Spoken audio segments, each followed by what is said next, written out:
So this is a case where I think a truly brilliant script deserves just as brilliant direction, and you've done that to a T. So I would really like to know about how you got the script, maybe some impressions of it, and then ideas about how you initially went around putting your visual stamp on it.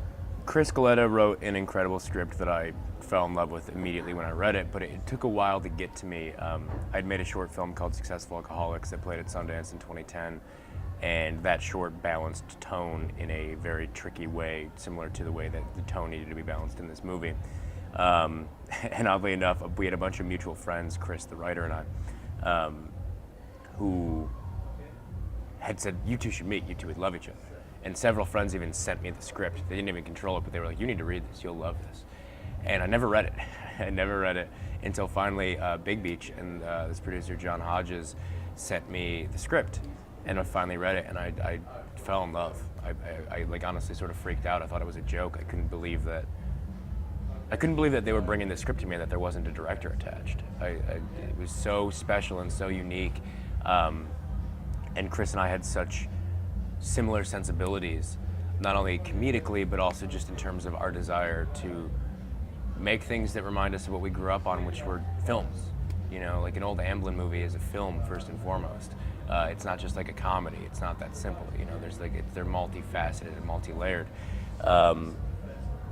And when I got it, I just knew that it would afford me so much the ability to play with tone, to push that spectrum, and to give it a sense of scope and weight and cinematic flair that I think is really missing from a lot of movies these days. And so I knew that I was then going to be able to come in and really push all of those elements even further.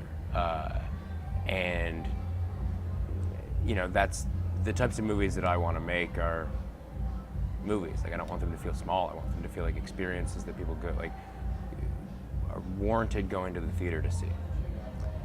So you talked about Amblin movies. These are obviously movies of your childhood. Yeah. So you did mention Stand By Me, though I think that's Castle Rock, if memory serves. But you know, right. That kind of the Spielberg type stuff.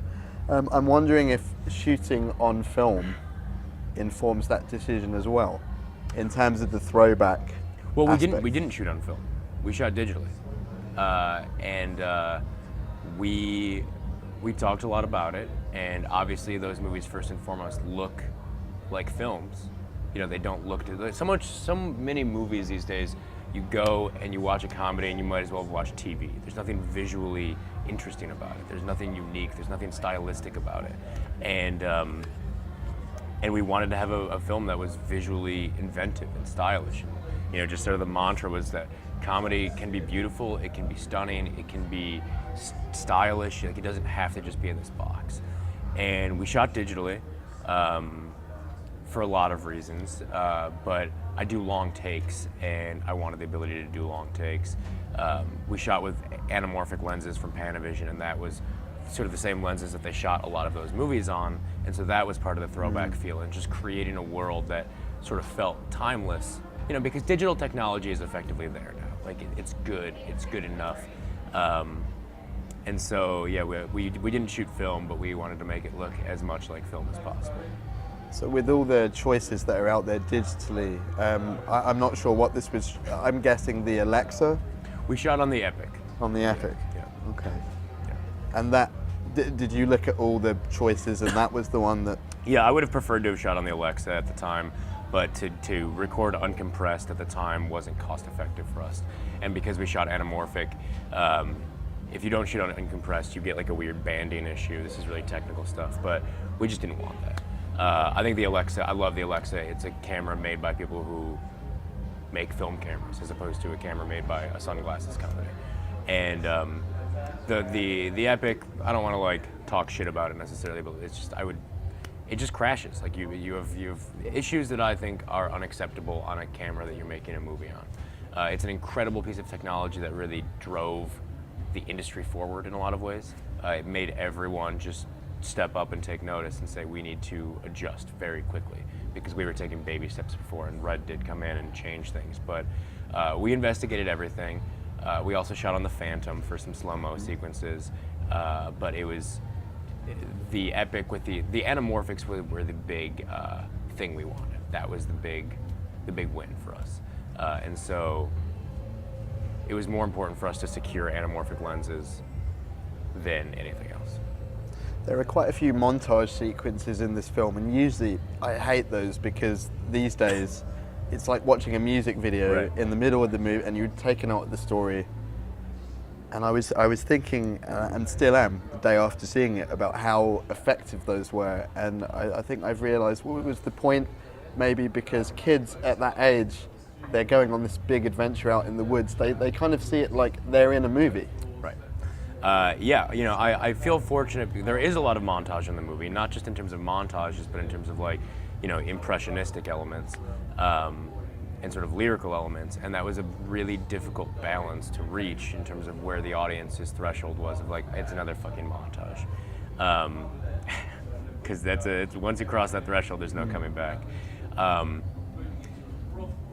I think that I feel fortunate because a lot of reviews are calling out our use of montage in a way that is the opposite of what is happening in a lot of indie movies right now, which is like put a little indie soundtrack in it and just have a montage.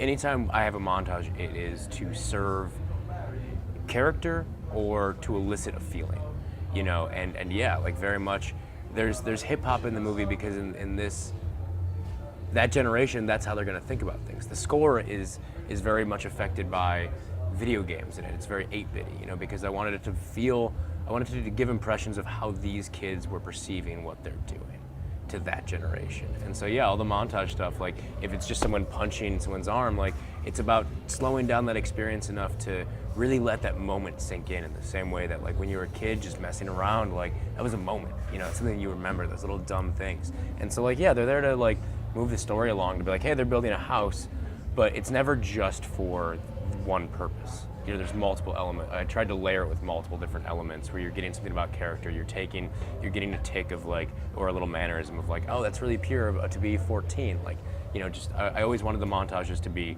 eliciting a feeling as opposed to just existing.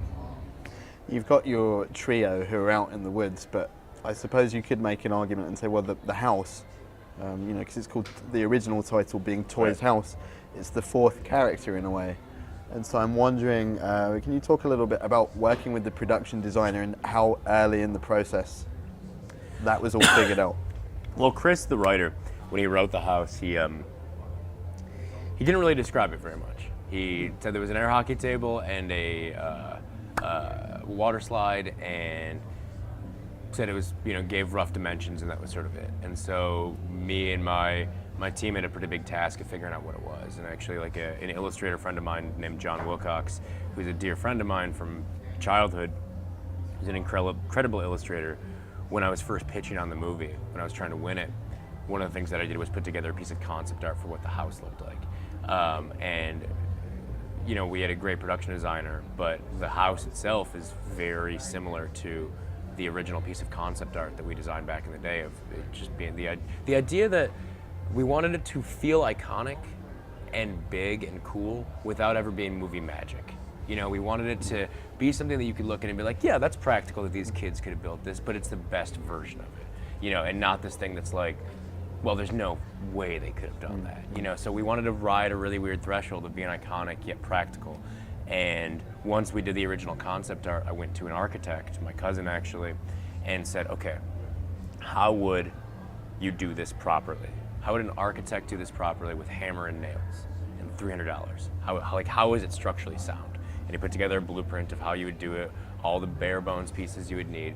And then I said, okay, so how would a bunch of teenage kids fuck this up? How do you reverse engineer that? And it was just this idea of found materials and,